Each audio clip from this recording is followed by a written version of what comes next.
Praise the Lord. கர்த்தருடைய பரிசுத்த நாமம் மகிமைப்படுவதாக. இந்த நாளும் இயேசுவின் நாமத்தினால் உங்களுக்கு மகிழ்ச்சி நாளாய் அமைவதாக. இந்த நாளுக்கான கர்த்தருடைய வார்த்தை சங்கீதங்களின் புஸ்தகம் 48ஆம் சங்கீதம் 9வது வசனம். Psalms 48 verse 9. தேவனே, உமது ஆலயத்தின் நடுவிலே உமது கிருபையை சிந்தித்து கொண்டிருக்கிறோம். கர்த்தருடைய பரிசுத்த நாமம் மகிமைப்படுவதாக. அன்பான கர்த்தருடைய பிள்ளைகளே, இந்த நாளிலே கர்த்தர் கொடுக்கிற வார்த்தை, தேவன் உங்கள் மீது வைத்திருக்கிற கிருபை உங்களை வாழ வைத்து உயர்த்தும். தேவன் உங்கள் மீது வைத்திருக்கிற கிருபை உங்களை வாழ வைத்து உயர்த்தும். இந்த சங்கீதம் ஒரு விசேஷமான சங்கீதம். இந்த சங்கீதத்தை எழுதியது, அந்த அடைப்புக்குறிக்குள் நாம் பார்க்கிறோம், கோராகின் புத்திரருக்கு ஒப்புவிக்கப்பட்ட சங்கீத பாட்டு. இந்த கோராகு யார் என்று நமக்கு தெரியும்.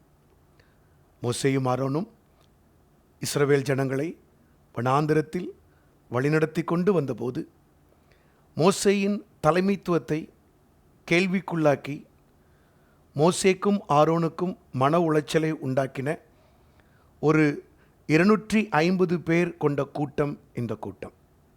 தாத்தான், அபிராம் இவர்களோடு சேர்ந்து ஒரு ஆன்டி குரூப், தேவன் கொடுத்த வழி நடத்திப்பை எதிர்த்த ஒரு கூட்டம். 250 மெம்பர்ஸ், 250 பேர். இவர்கள் சேர்ந்து மோசேக்கும் ஆரோனுக்கும் விரோதமாய் பேசும்போது கர்த்தர் இடைப்பட்டு மோசேயின் பக்கம் நின்று இவர்கள் குடும்பங்களை, இவர்கள் பொருட்களை, இவர்கள் வீடுகளை ஒரு புதிய காரியம் நேரிடும் என்று சொல்லி பூமி வாயை திறந்து அவர்களை உயிரோடு விழுங்கியது. ஆனால் இதில் ஒரு ஆச்சரியமான விஷயம் என்னென்னா, God's grace is always greater than life. ஆண்டுடைய கிருபை நம் உயிரை பார்க்கிலும் மேலானது. காரணம் என்ன தெரியுமா? இந்த கோராகின் கூட்டத்தை ஆண்டவர் நியாயம் தீர்க்கும்போது அவங்க பிள்ளைகளை ஆண்டவர் வாழ விட்டார். நான் நினைக்கிறேன், எனக்கு கிடைத்த வெளிச்சத்தின்படி இந்த பிள்ளைகளிடத்தில் இந்த பெற்றோர் மோசேயை குறித்து, நடத்திப்பை குறித்து வீடுகளில் தவறாக பேசும்போது இந்த பிள்ளைகள் அதில் பங்கு பெறலை, அவங்க அதில் பார்ட்டிசிபேட் பண்ணலை. அதனால என்னவோ கர்த்தர் அந்த பிள்ளைகளை சாகடிக்கலை, அவங்க மேலே கிருபையாக இருந்தார். என்னாகமம் 26:11 சொல்லுகிறது, கோராகின் குமாரரோ புத்திரரோ சாகவில்லை. என்ன கிருபை இல்லை, என்ன இரக்கம் இல்லை, என்ன தயவு இல்லை. அருமையான கர்த்தருடைய பிள்ளைகளே, ஆகவே தான் இந்த சங்கீதத்தை அவர்கள் எழுதும்போது அவங்க தலைமுறையே, அப்பா அம்மா எல்லாரும் இறந்து போய் பூமிக்கு அடியில் போனப்போ கர்த்தர் அவங்களுக்கு அதை செய்யாமல் அவங்க ஜீவனை தப்ப விட்டதுனால அவங்க ஆலயத்துக்கு வரும்போது என்ன தெரியுமா செய்கிறாங்க? ஆண்டவரே, இந்த ஆலயத்துக்குள்ளே மற்றவங்களாம் மற்ற காரியத்தை அவங்க பிரஸ்தாபப்படுத்தும் போது அதை குறித்து மேன்மையாக பேசும்போது எங்களுக்கு இங்கே உயிர் கிடைச்சது பெருசு.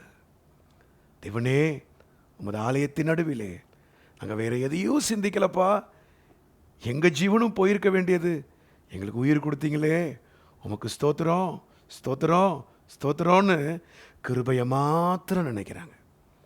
இந்த காலை வேளையிலும் அருமையான கர்த்தருடைய பிள்ளைகளே, நீங்கள் எதையுமே யோசிக்காதீங்க. இன்றைக்கி நீங்களும் நானும் உயிரோடு இருக்கிறோன்னா தேவனுடைய கிருபை. நாமும் அழிக்கப்பட வேண்டியவர்கள், ஆனால் தேவனுடைய இரக்கம் அது என்னவோ தெரியல, அவர் இந்த ஜீவனை காப்பாற்றிட்டார். ஆண்டவர் அழிக்கலை. ஆகான் என்பவன் எரிகோவை யோசுவாவும் இஸ்ரவேலர்களும் பிடித்த போது அந்த சாபத்தீடான பொருளை தான் வீட்டுக்குள்ளே புதைச்சி வச்சப்ப ஆகானை மாத்திரம் ஆண்டவர் அழிக்கலை, அந்த குடும்பத்தையும் பிள்ளைகள் முதற்கொண்டு கல்லெறிந்து சாகடிக்கப்பட்டார்கள். எப்போதுமே ஜட்ஜ்மெண்ட் பிள்ளைங்களுக்கும் பாஸ் ஆகிருக்கு வேதத்தில். கேயாசியோட ஜட்ஜ்மெண்ட்டில் தலைமுறைக்கும் பாஸ் ஆச்சு. ஆனால் இந்த கோராகின் புத்திரர் மற்றவங்களுக்கெல்லாம் ஆண்டவர் இப்படி நியாய தீர்ப்பு செய்யும்போது, எங்கள் ஜீவனை மாத்திரம் விட்டாரே, எங்கள் ஜீவனை அழிக்கப்படலையே, இன்றைக்கு நாங்கள் உயிரோடு இருந்து இந்த நாட்களில் ஜீவிக்கிறது எங்கள் தேவன் போட்ட பிச்சைன்னு சொல்லி ஆண்டவரை ஸ்தோத்திரிக்கிறாங்க.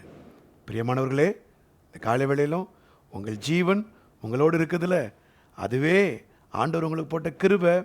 மறந்துடாதீங்க, இந்த கிருபை 2 காரியங்களை உங்களுக்கு கண்டிப்பாக செய்யும். ஒன்று, அந்த கிருபை உங்களை நிர்மூலமாக்காது. அந்த கிருபை காலைதோறும் புதுசு. அந்த கிருபை ஏற்ற நேரத்தில் உங்களை உயர்த்தும். தாழ்மை உள்ளவர்களுக்கு கர்த்தர் கிருபை அளிக்கிறாரே, நீங்கள் நல்லா தாழ்மையாக அவங்கள வைத்துக்கொள்ளுங்கள். ஆண்டுடைய கிருபையை மாத்திரம் எப்போதும் யோசிங்க, வேறு எதையும் யோசிக்காதீங்க. அது உங்களை மேன்மைப்படுத்தும், உயர்த்தும், மங்காமல் உங்களை இந்த நாளிலும் எடுத்துக்கொள்ளுகிற காரியங்களில் வாழ வைக்கும், பிரயாசத்தை கனப்படுத்தும். ஜெபிப்போமா? பிதாவே, இந்த நாளிலும் இது கொடுத்த இந்த ரேமாவுக்காய் ஸ்தோத்திரம். கோராகின் குமாரரோ சாகவில்லை. சாவுக்கு உட்பட வேண்டியவர்கள், தண்டனைக்கு உட்பட வேண்டியவர்கள். உங்கள் கிருபை எவ்வளவு பெரியதப்பா. நாங்கள் எதையுமே மேன்மையாக யோசிக்கல ஆண்டவரே. இந்த ரேமாவை பெற்றுக்கொள்ளுடைய பிள்ளைகள் எதையுமே மேன்மையாக யோசிக்காதபடி அவருடைய அழகு, அவருடைய உயர்வு, அவருடைய அந்தஸ்து, அவர்களுக்கு கொடுக்கப்பட்டிருக்க பொருட்கள், இடங்கள், உயர்வுகள், இவைகள் அல்ல ஆண்டவரே. கிருபையை மாத்திரமே யோசித்து யோசித்து யோசித்து இன்னும் கிருபையின் மேல் கிருபையை இடத்திலிருந்து பெற்றுக்கொண்டு இந்த நாளிலும் அவர்கள் புறப்பட்டு செல்ல உதவி செய்யும் ஆண்டவரே. ஜீவனை பார்க்கிலும் உம்முடைய கிருபை நல்லது ஆண்டவரே. அந்த கிருபையை நாங்கள் யோசிக்கிறோம். அந்த கிருபை எங்களை உயர்த்தும், வாழ வைக்கும். துதிக மகிமையெல்லாம் நமக்கு செலுத்துகிறோம். இயேசுவின் நாமத்தில் கேட்டுக்கொள்ளுகிறோம் நல்ல பிதாவே. ஆமென், ஆமென், ஆமென். God bless you. கர்த்தர் தாமே கிருபையோடு கூட உங்களை வாழ வைப்பாராக. ஆமென்.